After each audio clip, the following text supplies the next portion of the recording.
Welcome to On the Way to School, your 6-minute daily boost for educators and administrators. I'm Christopher S. Dennis, and today, let's elevate our journey together. All right. Good morning, party people. I hope you are in good shape this morning. Hopefully you had some good dinner and you got those leftovers. You know, in my house, we have a unique feature known as the spaghetti pot. So when you see that pot, you know what you're eating for 3 days. So maybe you have something similar and, it's about one of those weeks, first couple weeks of school, you got to get your spaghetti pot out. So for you, maybe that's something different, but that's what we do in our house. But I've been playing with a nice little self-made teriyaki glaze recipe. So go ahead and stop me when you see me if you want my recipe for that. But anyway, on the way to school today, I know I'm starting with some levity, but I wanted to talk about consequences. And as a teacher, you have classroom management, and sometimes there's discipline that you have to render when students are pressing the boundaries. So one thing that I'm hoping that all of the classroom teachers are doing is ensuring that they start the year off with classroom norms and giving the student space to developmentally push the boundaries in appropriate ways, because it doesn't make sense to send a student out of the classroom for everything that's happening, because they have to try to figure out how to navigate the space. So you do want to give the students some grace to figure out how are they going to navigate these rules and expectations. And also you want to see if peers can actually hold them accountable without you having to do too many redirects or getting in there. So after that fourth time of you trying to use different cues to get a student to change behavior, you're probably now going to move down the disciplinary track. And I know some folks are probably saying, what do you mean after the fourth time? I always make sure if they don't follow directions, I'm sending them out to the dean or the principal's office. That's a lot.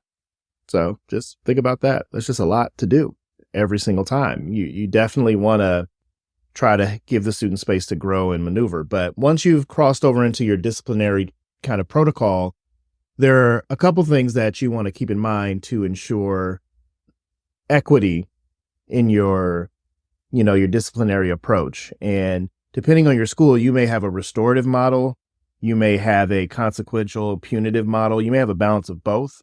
But first and foremost, you want to ensure fair and consistent discipline practices. Okay. So if you have uniforms or dress code expectations, you've got to dole those consequences out consistently. And if you struggle with that, you should let your administration know so that they can give you some support. But if you have lopsided outcomes, those things always come to light. The parent, the student, the other kids are also going to know, like, oh, you tend to, treat student athletes one way, you tend to treat a student who doesn't appear to have, an extroverted side a different way. Okay. So ensure fair and consistent discipline practices. The next thing you want to do is address disparities in the disciplinary actions. Okay. So if you notice that the outcomes of a particular, violation aren't consistent and they aren't fair, say that. I've had moments where a student will tell me, like, why am I getting in trouble because I fought back? It's like, well, we understand that you defend yourself, but the standard is the standard. You participated.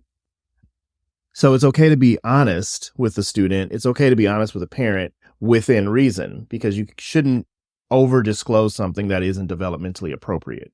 But if there are disparities in the disciplinary actions, you need to work with your administration to figure out how can you rectify that. Once you've noticed it, you may not be able to go backwards to fix the outcome that just took place, but you can do things in advance to make sure that those things are not lopsided. For example, using the uniform analogy again, I do believe that female identifying students who identify as girls or women are disproportionately impacted by dress code, because the violations, unfortunately, police their bodies in a different way than they do students who do not identify that way or wear the girl's uniform. Okay, so those disparities, what are you going to do about that? Okay, how are you going to acknowledge that and be flexible so that you're not a contradictory, adult in the room. And the last thing is provide support for restorative justice practices. So after the punitive measure, after the violation, after the harm, then comes the repair. How are you going to restore a student back to good standing? How are they going to return back to the community after the discipline has been rendered? And that is a critical piece, because if a student has a really bad day and they have to be held accountable to that, can they turn the page and start anew, or are they still going to have to deal with your disappointment in them? And they're going to be able to sense that. Okay. So again, a couple things to think about when you think about just discipline in the classroom. Ensure fair and consistent discipline practices, address disparities in disciplinary actions, and provide support for restorative practices. Okay. And that's just classroom facing. We could have a whole other conversation on kind of discipline as a professional. And actually, I'm going to write that down.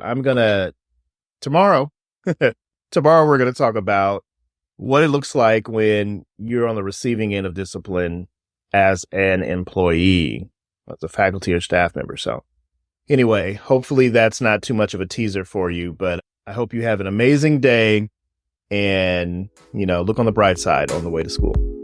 Take care. Thanks for joining me on the way to school. Stay inspired, stay motivated, and keep making a difference. I'm Christopher S. Dennis. See you tomorrow.